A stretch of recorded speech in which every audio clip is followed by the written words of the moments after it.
Hello नमस्कार साथियों, मैं प्रेम आप सबका स्वागत करता हूं आप ही के यूट्यूब चैनल पे। जैसे आपको पता है कि मैंने आपके साथ करंट अफेयर्स और प्रीवियस ईयर क्वेश्चन की सीरीज शुरू कर रखी है और आपका CHSL का एग्ज़ाम भी आने वाला है, तो ये वीडियो आपके एग्ज़ाम के लिए बहुत ही ज़्यादा महत्वपूर्ण है।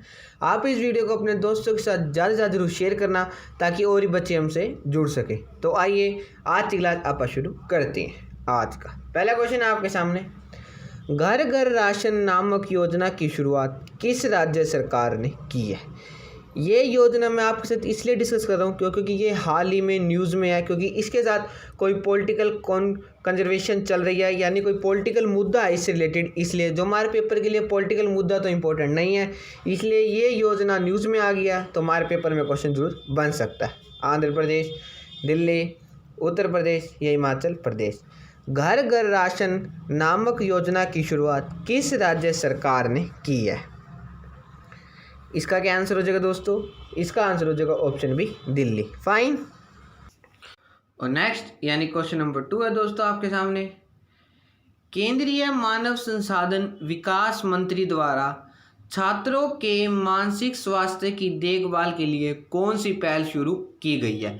ये आप अपना ये मॉक टेस्ट ला के चलना, क्योंकि इसके अंदर मैं आपके साथ जो करंट अफेयर और प्रीवियस ईयर के क्वेश्चन है वो मिक्सिंग पूछूंगा। पहले मैं कभी कुछ वीडियो में आपके साथ पहले खाली करंट अफेयर उसके बाद प्रीवियस ईयर क्वेश्चन, लेकिन अब से मैं आपके साथ मिक्सिंग पूछूंगा, क्योंकि आपको पता होगा अब इसके अंदर आपके साथ मैं वैसे तो मोस्टली 10 से 15 क्वेश्चन करंट अफेयर के पूछूंगा और रिमेनिंग क्वेश्चन मैं आपके साथ प्रीवियस ईयर के पूछूंगा, क्योंकि यही रेशियो आपके देखना पेपर में भी रहने वाला, इतनी आपके करंट अफेयर के क्वेश्चन जरूर बनेंगे।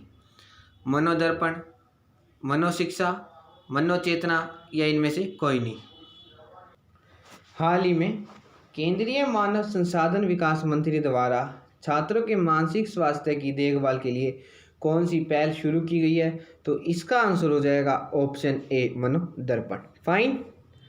और नेक्स्ट यानी क्वेश्चन नंबर 3 है दोस्तों आपके सामने, भारत का पहला EV चार्जिंग प्लाजा किस शहर में शुरू किया गया है। बेंगलोर में, पुणे में, नई दिल्ली में या सोनीपत में। भारत का पहला EV चार्जिंग प्लाजा किस शहर में शुरू किया गया है। इसका क्या आंसर हो जाएगा दोस्तों? आपका टाइम कंप्लीट हो चुका है और इसका आंसर हो जाएगा ऑप्शन सी, दिल्ली। फाइन। और नेक्स्ट यानी क्वेश्चन नंबर 4 था आपके सामने, विश्व खाद्य दिवस किस दिन मनाया जाता है। 25 अक्टूबर को, 21 अक्टूबर को, 13 अक्टूबर को या 16 अक्टूबर को। हर वर्ष विश्व का खाद्य दिवस किस दिन मनाया जाता है। आपका टाइम शुरू हो चुका है, फटाफट सारे बच्चे मुझे इसका आंसर दो। आपको पता होगा इंपॉर्टेंट डेज से भी हमारे पेपर में क्वेश्चन बनते हैं। हर साल 25 जनवरी को नेशनल वोटर्स डे मनाया जाता है, 12 जनवरी को नेशनल यूथ डे मनाया जाता है, 1 दिसंबर को एड्स डे मनाया जाता है। ठीक है। और आपका होमवर्क है, बच्चे बताएंगे कि इंटरनेशनल वुमेन डे हर वर्ष किस दिन मनाया जाता है। अंतर्राष्ट्रीय महिला दिवस हर साल किस दिन मनाया जाता है। और इसका क्या आंसर हो जाएगा दोस्तों? इसका आंसर हो जाएगा ऑप्शन डी, 16 अक्टूबर को। हर साल 16 अक्टूबर को विश्व खाद्य दिवस मनाया जाता है। नेक्स्ट क्वेश्चन नंबर 5, संयुक्त राष्ट्र संघ द्वारा जैव विविधता मुद्दों को की समझ और जागरूकता बढ़ाने के लिए किस दिन को अंतर्राष्ट्रीय जैव विविधता दिवस के रूप में घोषित किया गया है। देखो क्वेश्चन को थोड़ा बच्चों को कंफ्यूजन और दिखाने के लिए कि क्वेश्चन की लेंथ कितनी बड़ी है, इसके अंदर आपसे सिर्फ इतने पूछा गया है कि अंतर्राष्ट्रीय जैव विविधता दिवस हर साल किस दिन मनाया जाता है। 22 मई, 10 नवंबर, 18 अक्टूबर या 24 अप्रैल। अगर आप क्वेश्चन को दोबारा पढ़ना चाहे पढ़ सकते हैं, लेकिन क्वेश्चन में कुछ नहीं है, इसमें सिर्फ इतने बताना है अंतर्राष्ट्रीय जैव विविधता दिवस हर साल किस दिन मनाया जाता है। ये रहे आपके ऑप्शन। सारे बच्चे मुझे फटाफट इसका आंसर चैट बॉक्स में दें। और दोस्तों इसका क्या आंसर हो जाएगा? इसका आंसर हो जाएगा ऑप्शन ए, 22 मई को। यह दिवस हर साल 22 मई को मनाया जाता है। नेक्स्ट क्वेश्चन नंबर 6, जून 2018 में आंध्र प्रदेश सरकार द्वारा किस पक्षी को राजकीय पक्षी घोषित किया गया। अब कुछ बच्चे कहेंगे कि सर ये तो आपने जून 2018 कर दिया। ठीक है, मैंने वैसे ही इसके अंदर ये लिख के दे दिया है, लेकिन पेपर में ऐसा नहीं आएगा, क्योंकि इसके अंदर आपसे डायरेक्टली पूछेंगे कि वर्तमान में आंध्र प्रदेश सरकार द्वारा किस पक्षी को राजकीय पक्षी घोषित किया गया। सारे screen, great hornbill, black crested बुलबुल या रोज रिंग तोता। ठीक है, इसके अंदर आपको ये बताना है कि आंध्र प्रदेश का राजकीय पक्षी क्या है। इसका आंसर हो जाएगा ऑप्शन डी, रोज रिंग तोता। ठीक है, एग्जामिनर क्या करेगा, आपको ना जून 2018 भी जरूर दे देगा, जिससे बच्चे सोचेंगे कि इतना पुराना क्वेश्चन पूछ लिया, क्या 3-3 साल का करंट अफेयर करें। ऐसा कुछ नहीं होता, बच्चों को कंफ्यूज और बच्चों को दिखाने के लिए कि कैसे आजकल का क्वेश्चन का पेपर का पैटर्न चेंज कर रहा है, इसलिए एग्जामिनर भी कई बार कुछ खेल खेल जाता है। नेक्स्ट क्वेश्चन नंबर 7 आपके सामने। जनगणना 2011 के अनुसार किस राज्य में जनसंख्या का घनत्व सबसे अधिक है। अब आप बताओ कि सेंसस 2011 के अनुसार किस राज्य में जनसंख्या का घनत्व सबसे अधिक है। जब तक 2021 की जनसंख्या सेंसस नहीं होती, उसके डाटे नहीं आ जाते, जब तक हमें 2011 का डाटा करना होगा। जैसे 2021 आ गया, कोरोना चल रहा है, जैसे बहुत ही जल्दी शुरू हो जाएगी सेंसस जनगणना, तो ये इस समय हमारे पेपर में ऐसे क्वेश्चन बनते हैं। पश्चिम बंगाल, महाराष्ट्र, उत्तर प्रदेश या बिहार। इसका आंसर हो जाएगा दोस्तों ऑप्शन डी, बिहार। ठीक है, फाइन। Next question number 8। राष्ट्रपति के चुनाव से उत्पन्न सभी संदेहों और विवादों की जांच करने और निर्णय करने की शक्तियां किसमें निहित है। सर्वोच्च न्यायालय, राज्यसभा के सभापति, भारत के प्रधानमंत्री या चुनाव आयोग। जैसे आप देख रखे होंगे कि अभी असम और पश्चिम बंगाल में जैसे इलेक्शन हो रहे हैं और वहाँ पे कितना संदेह और विवाद वगैरह ईवीएम को लेकर चल रहा है। ठीक है, ऐसे जब हमारे राष्ट्रपति के चुनाव में कोई उत्पत्ति संदेह या विवाद कोई की जांच करने और निर्णय करने की शक्तियाँ किस में निहित है, तो इसका क्या आंसर हो जाएगा दोस्तों। पहले आप मुझे इसका आंसर बताओ, फिर उसके बाद मैं आपसे पूरी डिटेल में इसको डिस्कस करता हूँ। इसका आंसर हो जाएगा ऑप्शन ए, यानी इसका करेक्ट आंसर है सर्वोच्च न्यायालय, सुप्रीम कोर्ट। ठीक है, कुछ मेनली 3 अधिकार क्षेत्र है सुप्रीम कोर्ट के। पहला तो फर्स्ट हो जाएगा आपका ओरिजिनल जुरिडिक्शन। ठीक है, जिसको कहा जाता है मूल न्याय अधिकार। ये आर्टिकल 131 के तहत अधिकार क्षेत्र है सुप्रीम कोर्ट का। इसके अंदर ये कह रखा है कि कोई भी केस होगा जो वो डायरेक्टली सुप्रीम कोर्ट में जाएगा, ना ही इससे हाई कोर्ट या उसके नीचे डिस्ट्रिक्ट कोर्ट में नहीं जाएगा। और ऐसे वो कौन कौन से केस हैं, एक तो इलेक्शन हो जाएगा, राष्ट्रपति या उपराष्ट्रपति के इलेक्शन से रिलेटेड कोई भी डिस्प्यूट है वो डायरेक्टली सुप्रीम कोर्ट में जाएंगे। सेंटर और स्टेट यानी केंद्र सरकार और राज्य सरकार का कोई डिस्प्यूट है डायरेक्टली सुप्रीम कोर्ट में जाएगा। और आर्टिकल 32 में क्या रखा है, issue of writ for the enforcement of fundamental right stated as original jurisdiction of the Supreme Court through called writ jurisdiction. आपको पता होगा आर्टिकल 32 के तहत सुप्रीम कोर्ट रिट जारी करता है, उससे रिलेटेड कोई चीज़ है तो वो डायरेक्टली सुप्रीम कोर्ट जानी है, क्योंकि इसके ही तहत ही जो वो रिट होती हैं वो सुप्रीम कोर्ट जारी करता है। और ये आप मुझे बताएंगे कि कितनी रिट सुप्रीम कोर्ट जारी करता है, ये आपका होमवर्क है। नेक्स्ट हो जाएगा, एक जो नेक्स्ट है वो हो जाएगी अपीलेट जुडिक्शन यानी अपील न्यायिक क्षेत्र। ये इसका आर्टिकल 132। ठीक है, इसके अंदर क्या रखा है कि Supreme Court enjoy final appeal in all cases. ठीक है, इसके अंदर क्या रखा है, पूछा गया था कि Supreme Court enjoy final appeal in all cases is according to which article, article 132 या अपील न्यायिक क्षेत्र। अपील आ जाएगा, आप ऐसे याद रख लेना। और नेक्स्ट लास्ट हो जाएगा हमारा एडवाइजरी जुडिक्शन यानी सलाहकार न्यायिक क्षेत्र। जो सुप्रीम कोर्ट है वो एडवाइस दे सकता है किसी भी मैटर ऑफ लॉ पर प्रेसिडेंट को। ठीक है, ये सुप्रीम कोर्ट के ऊपर बाइंड नहीं है कि वो हमेशा उसको एडवाइस दे, लेकिन अगर वो सुप्रीम कोर्ट चाहे तो उसको एडवाइस दे सकता है। फाइन, जैसे आपको पता हो कि कई बार कुछ चीज़ें होती हैं राष्ट्रपति खुद ही Supreme Court Chief Justice of India के वहाँ भेज देते हैं सलाह लेने के लिए। ठीक है, ये आपने सारी बातें जरूर याद रख लेनी है। और अब आया तो मैं डिस्कस कर लेता हूँ। फर्स्ट फीमेल सुप्रीम कोर्ट जज यानी सुप्रीम कोर्ट जज की पहली महिला कौन है, वो है Fatima bag.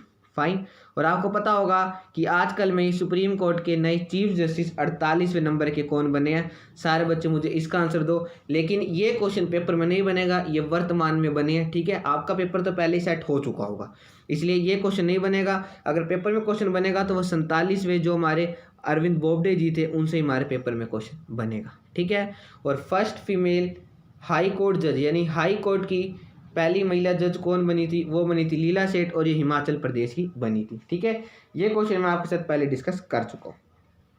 Next question number 9। किस ग्रह के चारों ओर परिक्रमा करने वाले छोटे आकाशीय पिंड को क्या कहते हैं। पुछला तारा, ग्रह, उपग्रह, इनमें से कोई नहीं। जैसे किसी ग्रह के चार और कोई परिक्रमा करने वाले छोटे ग्रह छोटे आकाशीय पिंड होते हैं, उसको क्या कहते हैं? इसको क्या कहते हैं दोस्तों? इसका आंसर हो जाएगा ऑप्शन सी, उपग्रह। ठीक है, जैसे आपने एस्ट्रॉयड बेल्ट सुनी होगी, मार्स और जुपिटर के बीच में एस्ट्रॉयड बेल्ट है। फाइन, अगर पेपर में बने तो आप जरूर याद रख लेना, मंगल और बृहस्पति के बीच में। ठीक है, और मैं आपके साथ इनर प्लैनेट, आउटर प्लैनेट, ये सब कुछ मैं आपके साथ डिस्कस कर चुका हूँ। आज इसके अंदर मैं आपके साथ स्टार यानी तारा के बारे में डिस्कस करूँगा। ठीक है, इसमें क्या होता है कि star converts hydrogen into helium in its core. ठीक है, इसके अंदर न्यूक्लियर फ्यूजन होता है, तभी जो हमें तारे हैं वो चमकते दिखाई देते हैं। इसके अंदर हाइड्रोजन हीलियम में इन इट्स कोर, इसके कोर में ही वो कन्वर्ट होती है। ठीक है, और जो डिस्टेंस ऑफ स्टार होता है वो हम एक्सप्रेस्ड करते हैं लाइट ईयर में।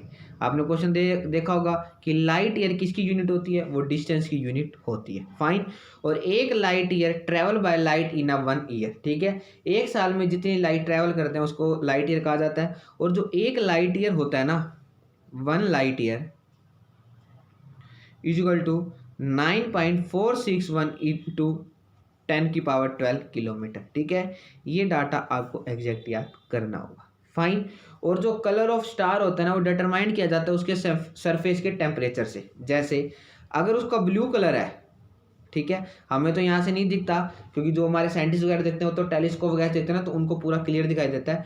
जो स्टार का कलर डिटरमाइन किया जाता है वो उनके जो सरफेस का टेम्परेचर होता है उससे। अगर उसका ब्लू कलर है तो यानी मैक्सिमम टेम्परेचर, बहुत ज़्यादा टेम्परेचर है। येलो कलर है, ये इंडिकेट करता है मीडियम टेम्परेचर। ठीक है, आप इनको जरूर नोट कर लेना, पेपर में क्वेश्चन बन सकता है। और अगर उनका रेड कलर है तो वो होगा लो टेम्परेचर। मेनली एसएससी पूछती है ब्लू और रेड में। रेड आते ही ना बच्चे ना मैक्सिमम टेम्परेचर को टिक कर देते हैं, क्योंकि रेड होता ही वो जैसे आग लगती है, रेड होता है ना, रेड को मैक्सिमम टेम्परेचर से कंपेयर किया जाता है। लेकिन इसके अंदर ब्लू मैक्सिमम टेम्परेचर है, रेड है सबसे low temperature. Fine, next question number 10 है आपके सामने। निम्न में से ग्रहों की गति का नियम प्रतिपादित किसने किया था? केपलर, न्यूटन, गैलीलियो, या इनमें से कोई नहीं।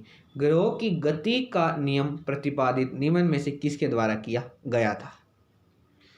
इसका क्या आंसर हो जाएगा दोस्तों?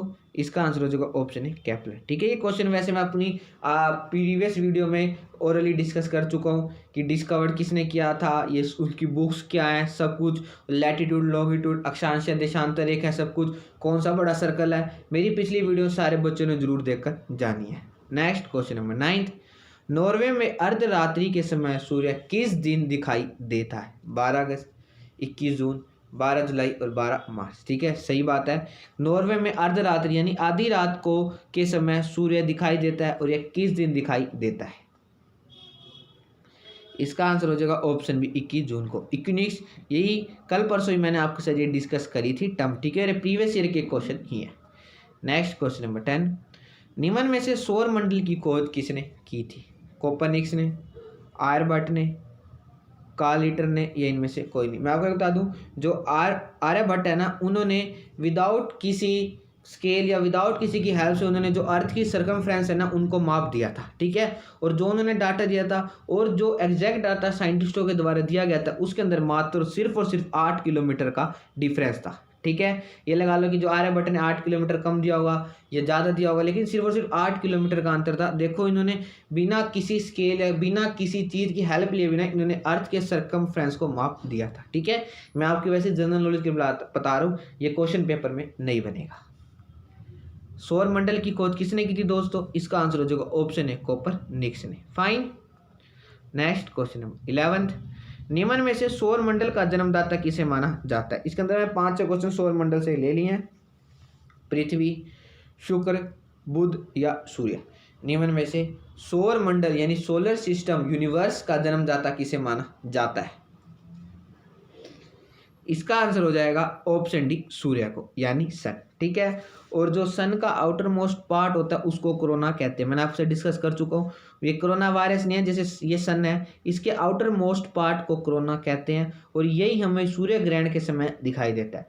सूर्य ग्रहण के समय हमें सन का कौन सा पार्ट दिखाई देता है? वो हमें कोरोना पार्ट दिखाई देता है। ठीक है, और इसका सरफेस टेम्परेचर लगभग 6000 डिग्री सेल्सियस है, इतना गर्म होता है। और हाँ, एक कॉमेट धूमकेतु होते हैं जिनकी शेप ऐसी होती है, वो हमेशा सन के चारों तरफ घूमते हैं।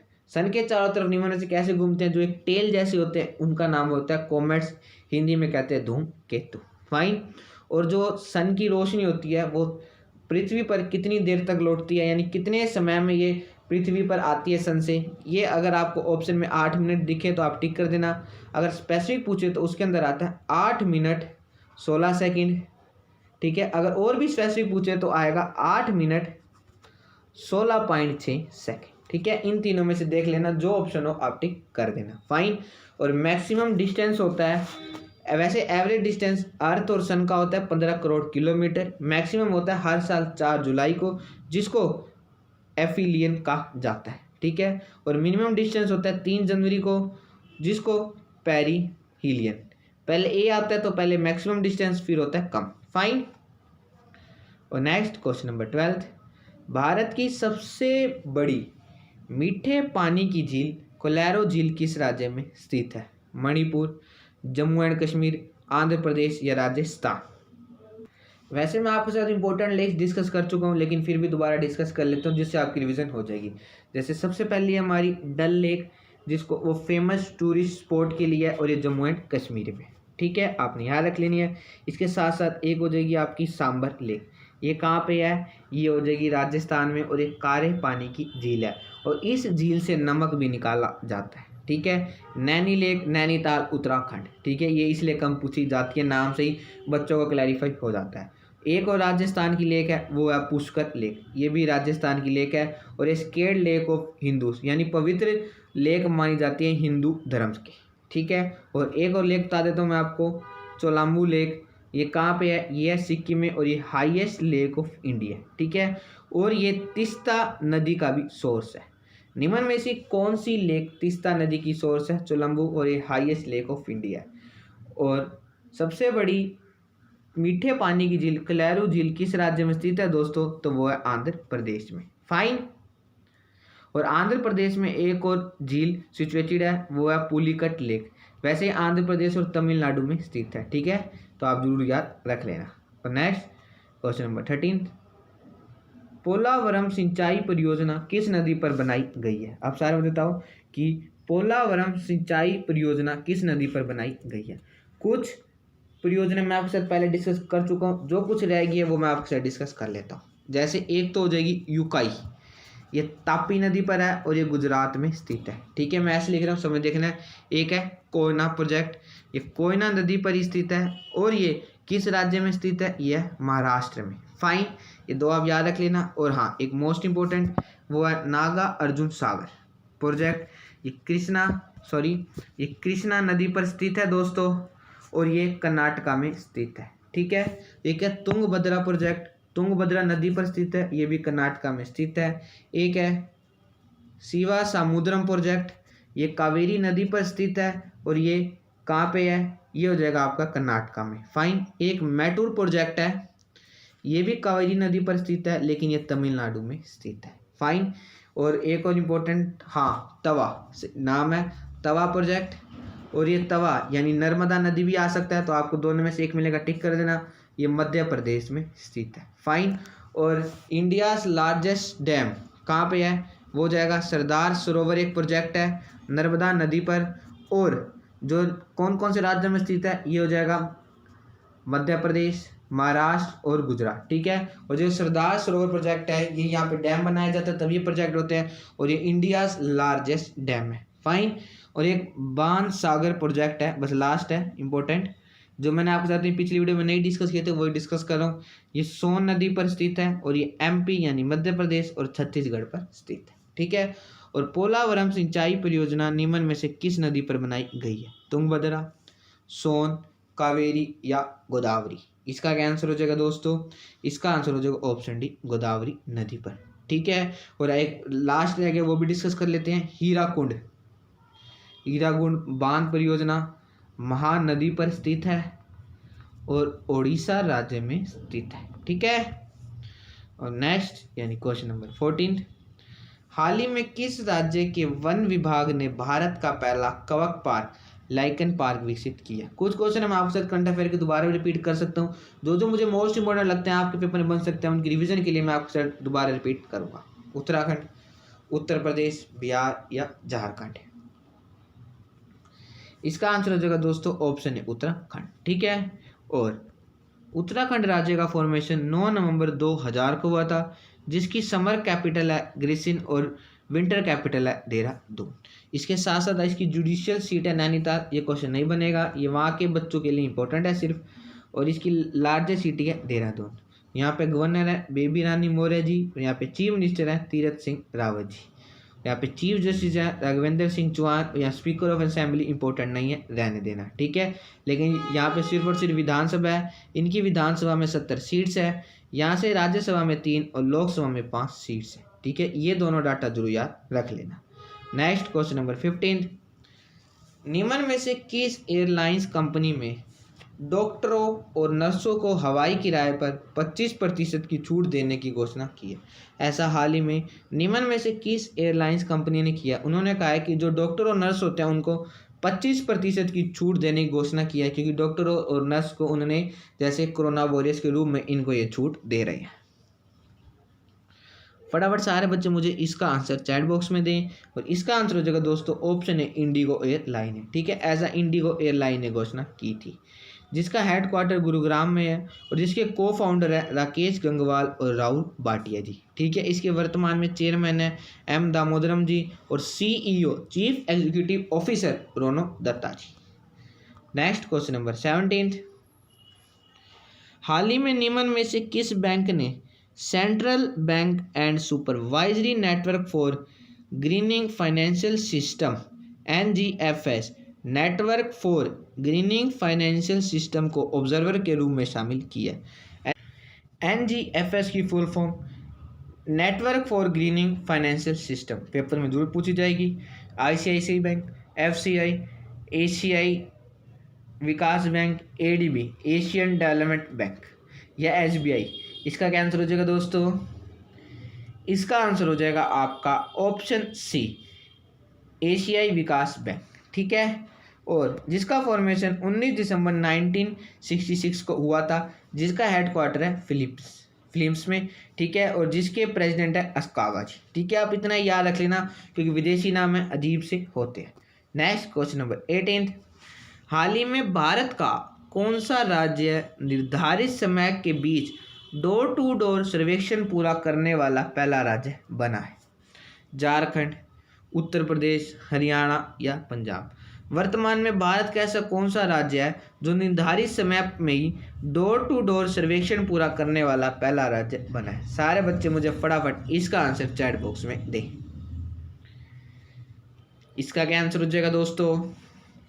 इसका आंसर हो जाएगा ऑप्शन ए झारखंड। ठीक है, ऐसा करने वाला झारखंड राज्य बना है, जिसका फॉर्मेशन 15 नवंबर 2000 को हुआ था। ठीक है, और इसके साथ साथ इसकी कैपिटल है रांची। अगर यहाँ पे सब कैपिटल इतना डीपली नहीं जाएगा, वो है दुमका। यहाँ पे लार्जेस्ट सिटी है जमशेदपुर, पेपर में क्वेश्चन बन सकता है। और यहाँ पे कुल जिले हैं 24।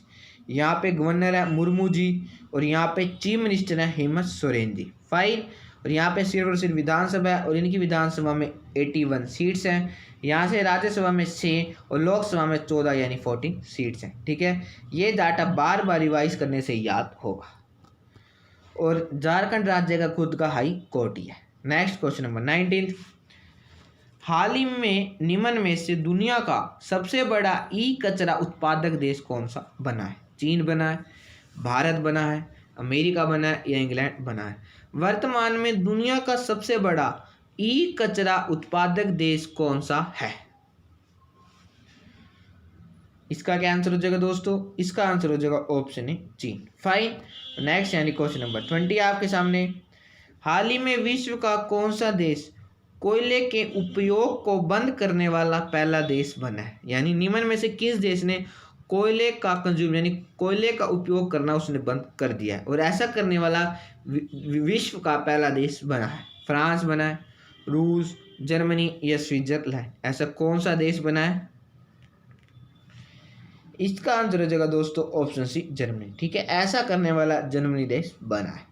जिसकी कैपिटल और लार्जेस्ट सिटी है बर्लिन। यहाँ पे ऑफिशियल लैंग्वेज है जर्मन। ठीक है, इसके प्रेसिडेंट हैं फ्रैंक वाल्टर जी और यहाँ पे चांसलर है एंजेला मार्कल। दोनों इंपॉर्टेंट है। प्रेसिडेंट से ज़्यादा चांसलर हमारे पेपर में पूछी जाती है और वाइस चांसलर है ओलफ, पेपर में नहीं पूछी जाएगी।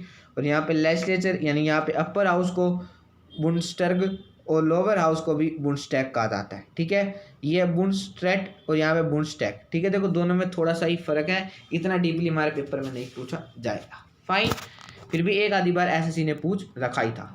नेक्स्ट क्वेश्चन नंबर 21, भारत द्वारा किस देश में श्री सप्तमी गुरुकुल संस्कृत विश्वविद्यालय की स्थापना की गई है? श्री सप्तमी गुरुकुल संस्कृत विश्वविद्यालय की स्थापना भारत द्वारा किस देश में की गई है? नेपाल में, भारत खुद में ही, श्रीलंका में या भूटान में? ये तो इम्पोर्टेंट क्वेश्चन है और मुझे आशा है कि सब बच्चों को इसका आंसर जरूर पता होगा और इसका आंसर हो जाएगा दोस्तों ऑप्शन है नेपाल में। ठीक है, ऐसा भारत में नेपाल में इसकी स्थापना कर रहा है। ठीक है, और नेपाल की कैपिटल और लार्जेस्ट सिटी है काठमांडू, इसकी ऑफिशियल लैंग्वेज है नेपाली।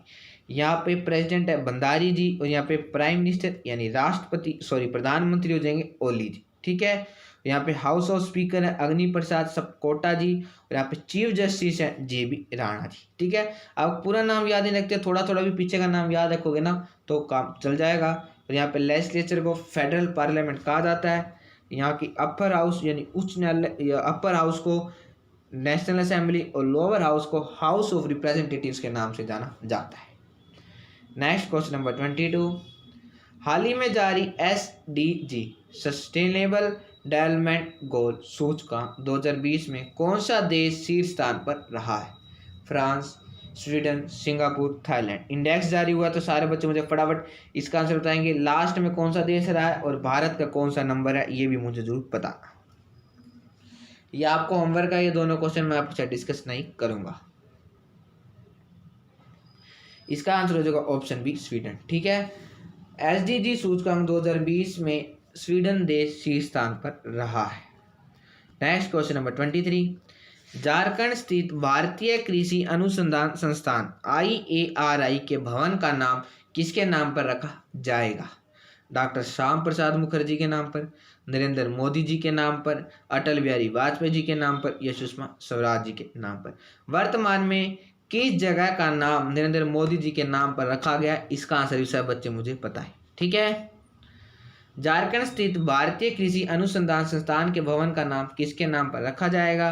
तो दोस्तों इसका आंसर हो जाएगा option A doctor Shyam Prasad Mukherjee के नाम पर।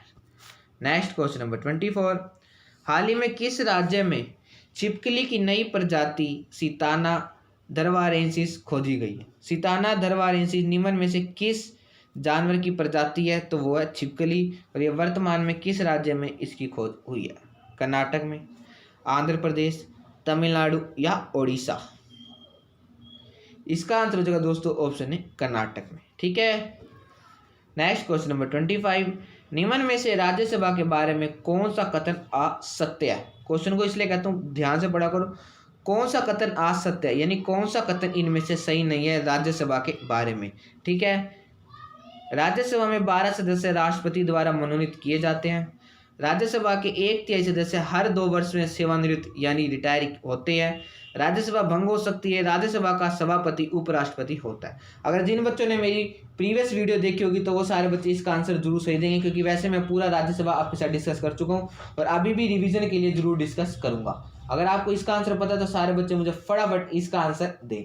आप ऑप्शन को दोबारा पढ़ सकते हैं।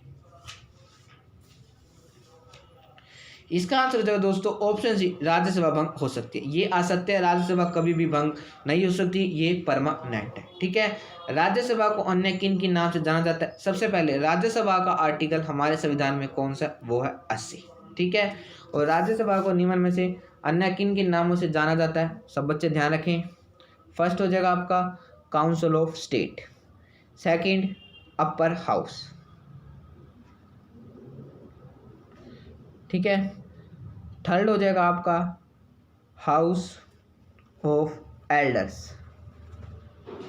फोर्थ हो जाएगा दोस्तों आपका परमानेंट हाउस, भंग नहीं हो सकती इसलिए इसको परमानेंट हाउस के नाम से भी जाना जाता है। ठीक है, इसके अंदर 12 सदस्य राष्ट्रपति जी के द्वारा मनोनीत किए जाते हैं और ये 8 साइंस, लिटरेचर और सोशल सर्विस से ये बंदे आते हैं। ठीक है, मैक्सिमम प्रोविज़न राज्यसभा में 250 मेंबर्स का है। मैक्सिमम पूछे तो 250 पे करोगे, लेकिन वर्तमान में 245 ही मेंबर हैं, जिसकी बाइफर्फिकेशन मैं आपको बता देता हूँ। 233 मेंबर हैं, उनमें से 229 तो आते हैं हमारी स्टेट्स यानी राज्यों से, 4 आते हैं हमारी यूटी से, जिसमें से 3 दिल्ली हो जाएगा और 1 पुडुचेरी से। ठीक है, और 12 मनोनीत किए जाते हैं हमारे राष्ट्रपति जी के द्वारा। फाइन। सबसे ज़्यादा सीट्स राज्यसभा में किस राज्य से हैं, तो आपने उसके अंदर यूपी को टिक करना होगा। फाइन। और यूनियन टेरिटरीज में 2 आप बता दिए, दिल्ली में 3, पौंडीचेरी में 1, त्रिपुरा, अरुणाचल प्रदेश। लिख देता हूँ जिन जिन राज्यों में राज्यसभा से 1 सीट से, लिख देता हूँ मैं आपके साथ, त्रिपुरा, अरुणाचल प्रदेश, मिजोरम, मेघालय,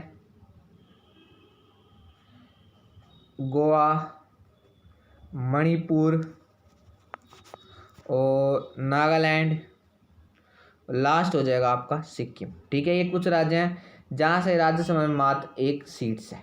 ठीक है, और आपको पता होगा राज्यसभा मेंबर बनने के लिए हमारी एलिजिबिलिटी या योग्यता क्या होती है। सबसे पहले तो वो सिटीजन होना चाहिए इंडिया का। ठीक है, जिसकी मिनिमम एज 30 साल होनी चाहिए। अगर लोकसभा का बनना है तो उसकी मिनिमम एज 25 साल होनी चाहिए। ठीक है, अगर हमारे प्रधानमंत्री जी लोकसभा से बनते हैं तो उनकी यानी मिनिमम एज 25 साल, राज्यसभा से कोई बनता है तो उसकी मिनिमम एज 30 साल होनी चाहिए। ठीक है, और राज्यसभा का मेंबर का कार्यकाल 6 वर्ष के लिए होता है, लेकिन यहाँ के चेयरमैन का कार्यकाल 5 साल के लिए होता है, और 1/3 मेंबर हर 2 वर्ष के बाद रिटायर किए जाते हैं। फाइन। और आपको पता है कभी भी भंग नहीं की जाती है। ठीक है, सारे पॉइंट आपने जरूर याद रख लेना है। कल परसों की वीडियो में ही मैं इसके अंदर पावर्स ऑफ राज्यसभा मैंने आपके साथ सारी डिस्कस करी थी। ठीक है, तो चले नेक्स्ट क्वेश्चन पे चलते हैं।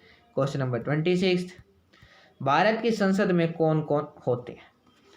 लोकसभा और राज्यसभा, लोकसभा राज्यसभा मंत्रिपरिषद, लोकसभा राज्यसभा राष्ट्रपति, या इनमें से कोई नहीं। इसके अंदर मैं आपके साथ लोकसभा डिस्कस करूंगा, क्योंकि राष्ट्रपति भी डिस्कस कर चुका हूं, और इसके साथ साथ क्या डिस्कस कर चुका हूं, अभी अभी राज्यसभा डिस्कस करी है। तो अब क्या बचती है हमारी, वो बचती है हमारी लोकसभा, वो मैं आपके साथ इस वीडियो में डिस्कस करूंगा। फाइन। और इसका क्या आंसर है दोस्तों, इसका आंसर हो जाएगा ऑप्शन सी, लोकसभा, राज्यसभा और राष्ट्रपति।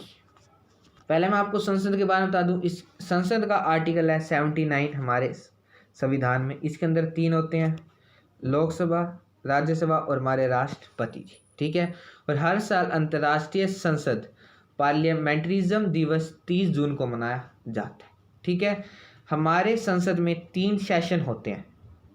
एक तो होता है हमारा बजट सेशन, ठीक है, जो होता है जो सबसे महत्वपूर्ण और लॉन्गेस्ट सेशन होता है। फरवरी से स्टार्ट होता है, मार्च के महीने, अप्रैल और मई। आपको पता है वर्तमान है अभी फरवरी में हमारा बजट आया था। ठीक है, इसलिए ये फर्स्ट होता है बजट सेशन। सेकंड होता है मॉनसून सेशन, जो जुलाई, अगस्त और सितंबर 3 महीने का सेशन होता है। नेक्स्ट और लास्ट होता है हमारा विंटर सेशन, जो सिर्फ 2 महीने चलता है, नवंबर और दिसंबर। ठीक है, ये पूरा आपने याद रख लेना है। ठीक है, अभी इसके अंदर मैं आपको साथ बता दूं, जो लोकसभा होती है वो सबसे ज़्यादा पावरफुल होती है राज्यसभा से। पेपर में पूछा गया था कि लोकसभा और राज्यसभा में कौन पावरफुल होता है, वो लोकसभा होती है। ठीक है, जो सबसे पहली लोकसभा है वो इलेक्ट हुई थी 1951 में, लेकिन बैठी थी मीटिंग के लिए 1952 में। ठीक है, और लोकसभा को हाउस ऑफ पीपल लोकसभा में हिंदी में कहा गया था 14 मई 1954 को। ये क्वेश्चन एक बार एसएससी ने पूछा था। फाइन। लोकसभा को अन्य नाम से जाना जाता है हाउस ऑफ पीपल, ये मैं आपके साथ अभी डिस्कस कर चुका हूँ। नेक्स्ट है आपका लोअर हाउस। मेनली 2 नाम ही आपने याद रख लेने हैं। ठीक है, इसके अंदर मैक्सिमम सीट्स का प्रावधान 552 है। ठीक है, लेकिन वर्तमान में 545 है, जिसका बाइफर्फिकेशन आपको ध्यान रख लेना। 530 स्टेट से आते हैं, 13 यूटी से आते हैं और 2 मनोनीत किए जाते हैं। ठीक है, और ये फिक्स करे हुआ है 2026 तक। 2026 तक यही रहेगा, उसके बाद चेंज होगा तो देखेंगे। ठीक है, और लोकसभा में सीट्स भी रिजर्व होती हैं SC ST, शेड्यूल कास्ट और शेड्यूल ट्राइब के लिए। शेड्यूल कास्ट के लिए 84, शेड्यूल ट्राइब के लिए 47। अगर टोटल पूछा जाए तो 131 सीट्स करोगे। सबसे ज़्यादा किस राज्य से लोकसभा में सीट्स हैं, तो है यूपी, वो है 80। ठीक है। अगर आपसे स्टेट का पूछा जाए सबसे कम, तो आप नागालैंड, सिक्किम और मिजोरम, इन तीनों में एक एक सीट्स है लोकसभा में। अगर यूटी का पूछा जाए, दिल्ली से 7 हैं, उसके अलावा पौंडीचेरी, चंडीगढ़, लक्षद्वीप, अंडमान एंड निकोबार, यहाँ से एक है, और दादर एंड नगर हवेली और दमन दीव को दोनों को मिला दिया गया है। पहले यहाँ भी एक एक थी, तो यहाँ पे आप देख सकते हैं, तो यहाँ का आप कोई मैटर नहीं, क्योंकि इन दोनों को मिला दिया तो अब यहाँ से 2 सीट्स हो जाएंगी। ठीक है। आपने पौंडीचेरी, चंडीगढ़, लक्षद्वीप, अंडमान एंड निकोबार जरूर याद रखनी है। फाइन। नेक्स्ट यानी क्वेश्चन नंबर 27, मुख्यमंत्री शब्द किस अनुच्छेद के अंतर्गत आता है? जैसे हमारे केंद्र में प्रधानमंत्री होते हैं, वैसे ही राज्य में मुख्यमंत्री होते हैं। जैसे हमारे केंद्र में राष्ट्रपति होते हैं, वैसे हमारे राज्य में राज्यपाल होते हैं। इन दोनों के मेनली काम सेम ही होते हैं। ठीक है। केंद्र का राष्ट्रपति और राज्य का राष्ट्रपति, केंद्र के प्रधानमंत्री, राज्य का मुख्यमंत्री। 164, 163, 165 या 166 मुख्यमंत्री शब्द किस अनुच्छेद के अंतर्गत आता है? इसका आंसर हो जाएगा ऑप्शन ए। ठीक है। Next question number 28, world red cross day किस दिन मनाया जाता है? 6 मई को, 11 मई को, 18 मई को या 8 मई को? वर्ल्ड रेड क्रॉस डे किस दिन मनाया जाता है? वर्ल्ड रेड क्रॉस डे हर वर्ष किस दिन मनाया जाता है? ये मनाया जाता है 8 मई को। नेक्स्ट क्वेश्चन नंबर 29 है दोस्तों आपके सामने, निम्न में से कौन सी विश्व संस्था है जो 1920 में स्थापित हुई और 1946 में भंग कर दी गई थी? जिसकी स्थापना 1920 में हुई थी, लेकिन उसको भंग 1946 में किया गया था। League of Nations, Warsaw packet, Eurasian packet, ये इनमें से कोई नहीं। निम्न में से कौन सी ऐसी विश्व संस्था है जिसकी स्थापना 1920 में हुई थी और 1946 में इसको भंग कर दिया गया था? इसका आंसर हो जाएगा दोस्तों option A, league of Nations को। फाइन। अब ये देख सकते हैं, league of Nations. Next question number 30, प्रजातीय पक्षपात का निराकरण के लिए अंतर्राष्ट्रीय दिवस कब मनाया जाता है? 21 मार्च, 21 अप्रैल, 21 मई, 21 जुलाई। यह दिवस हर साल 21 मार्च को मनाया जाता है। और मार्च के मैं आपके साथ 10 से 12 कुछ महत्वपूर्ण डेज हैं, वो आपसे डिस्कस कर लेता हूँ। जैसे हर साल 1 मार्च को World Civil Defence Day celebrate किया जाता है, जिसको हिंदी में कहते हैं विश्व नागरिक सुरक्षा दिवस। ठीक है। और 3 मार्च को world wild life day celebrate किया जाता है, विश्व वन्यजीव दिवस। ठीक है। ये 3 मार्च को। नेक्स्ट आपका 8 मार्च को इंटरनेशनल वुमेन डे। ये मैंने क्वेश्चन आगे पूछा था, अंतर्राष्ट्रीय महिला दिवस हर साल 8 मार्च को सेलिब्रेट किया जाता है। ठीक है। और 15 मार्च को दोस्तों वर्ल्ड कंज्यूमर राइट्स डे, उपभोक्ता अधिकार दिवस हर साल 15 मार्च को सेलिब्रेट किया जाता है। ठीक है। फटाफट नोट करते चलना। और 21 मार्च को वर्ल्ड फॉरेस्ट्री डे भी सेलिब्रेट किया जाता है, यानी विश्व वानिकी दिवस हर वर्ष 21 मार्च को सेलिब्रेट किया जाता है। और इसके साथ साथ 22 मार्च को आपको पता होगा कौन सा डे, वो जाएगा आपका वर्ल्ड वाटर डे, यानी विश्व जल दिवस हर साल 22 मार्च को सेलिब्रेट किया जाता है। और मोस्ट इम्पोर्टेंट 23 मार्च, इस दिन कौन सा सेलिब्रेट किया जाता है? वो किया जाता है वर्ल्ड मेट्रोलॉजिकल डे, यानी जिसको हम हिंदी में बोलते हैं विश्व मौसम विज्ञान दिवस हर साल 23 मार्च को सेलिब्रेट किया जाता है। और 23 मार्च को आपको पता है एक और दिन बहुत ज़्यादा महत्वपूर्ण है, भगत सिंह, सुखदेव और लास्ट हो जाएंगे आपके राजगुरु, मैट्रियन डैम। इन तीनों को इसी दिन ही फांसी दी गई थी। ठीक है। ये दिवस भी आप जरूर याद रख लेना। और नेक्स्ट हो जाएगा आपका 24 मार्च को। ये पूरे मार्च महीने के सिर्फ इतने महत्वपूर्ण दिवस हैं, आप याद रख लेना। World TB day, tuberculosis day, विश्व क्षय रोग दिवस हर साल 24 मार्च को मनाया जाता है। और नेक्स्ट यानी लास्ट दिवस 27 मार्च का दोस्तों, वर्ल्ड यानी विश्व थिएटर डे, विश्व रंगमंच दिवस हर साल 27 मार्च को मनाया जाता है। ठीक है। ये कुछ महत्वपूर्ण दिवस थे मार्च के आप जरूर याद रख लेना। नेक्स्ट क्वेश्चन नंबर 31, निम्न में से किस महापुरुष की समाधि स्थल विजय घाट पर है? महात्मा गांधी, जवाहरलाल नेहरू, लाल बहादुर शास्त्री या इंदिरा गांधी? पहले आप मुझे फटाफट इसका आंसर दो, उसके बाद मैं आपके साथ कुछ महत्वपूर्ण समाधि स्थल 10-12 है वो भी फटाफट आपके साथ डिस्कस करूंगा। इसका क्या आंसर हो जाएगा दोस्तों? इसका आंसर हो जाएगा आपके सामने ऑप्शन सी, लाल बहादुर शास्त्री। लाल बहादुर शास्त्री जी की समाधि स्थल है विजय घाट। सबसे पहले आपने याद रख लेनी है राजीव गांधी जी की, इनकी समाधि स्थल है वीर भूमि। फाइन। नेक्स्ट BR अम्बेडकर, ये भी टॉपिक डिस्कस हो जाएगा 5 मिनट, बस आप कंसंट्रेट बना के रखना, वो है चैत्रा भूमि। ठीक है। नेक्स्ट है शंकर दयाल शर्मा, पूरा नाम है शंकर दयाल शर्मा, जिनकी समाधि स्थल है कर्म भूमि। ठीक है। और KR नारायण, जो महत्वपूर्ण है सिर्फ वही डिस्कस करूंगा। KR नारायण की समाधि स्थल है उदय भूमि। ठीक है। एक अभय घाट, मोरारजी देसाई जी की समाधि स्थल है Abhay Ghat. Most important, very very important. उसके बाद लाल बहादुर शास्त्री जी की विजय घाट डिस्कस कर चुका हूँ। और नेक्स्ट है जो किसानों का मुद्दा वैसे बहुत ज़्यादा चल रहा है, चौधरी चरण सिंह जी की समाधि स्थल है किसान घाट। आपने राइटिंग पर नहीं जानी, मैं साथ बोल रहा हूँ, आपने इस पर ध्यान रखना है। ठीक है। नेक्स्ट हो जाएगी आपकी गुलजारी लाल नंदा जी की समाधि स्थल है नारायण घाट। नारायण घाट। फाइन। और नेक्स्ट महात्मा गांधी जी, बहुत ही ज़्यादा महत्वपूर्ण, महात्मा गांधी जी की समाधि स्थल है राजघाट। ठीक है, सबको जरूर पता होगा। और जवाहरलाल नेहरू जी की हो जाएगी आपकी शांति वन। Fine, most important.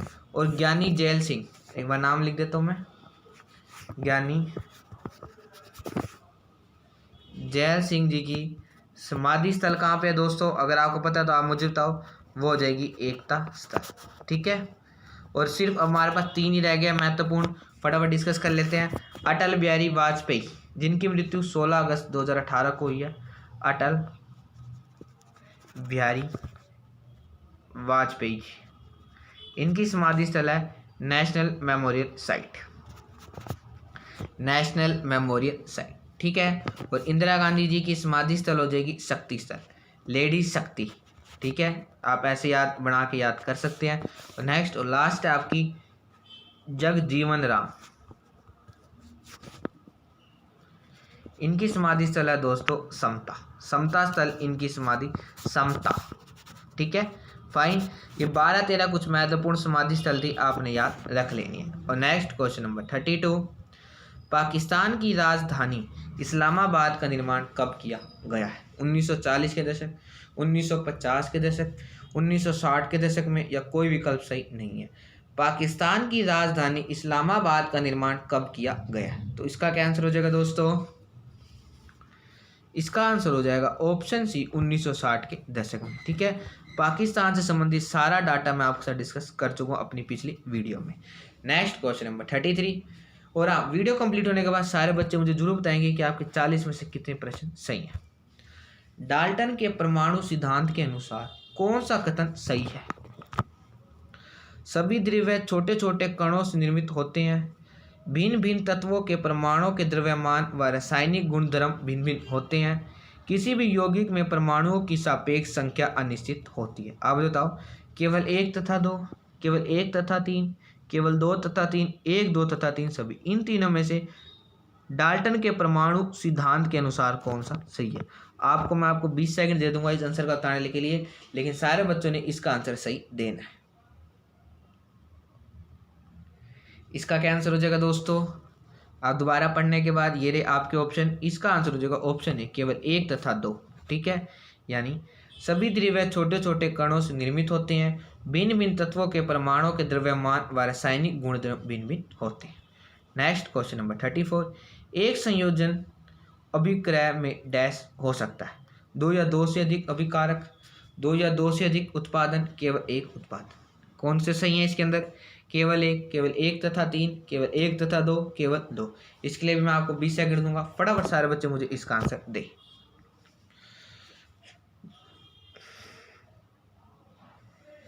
इसका आंसर हो जाएगा दोस्तों ऑप्शन केवल 1 तथा 3, यानी ऑप्शन बी 2 या 2 से अधिक अविभाग या केवल एक उत्पाद। Next question number 35। चक्रवात का केंद्र एक शांत क्षेत्र होता है जिसे झंझावात का डैश कहते हैं। बिंदु, सुई, नेत्र या सीमा। ये CHSL का, ये लगा लो आप 2017-18 का क्वेश्चन है जो SSC ने पूछा था। अगर हम आगामी पेपर में रिपीट करें तो आपने जरूर याद रख लेना है।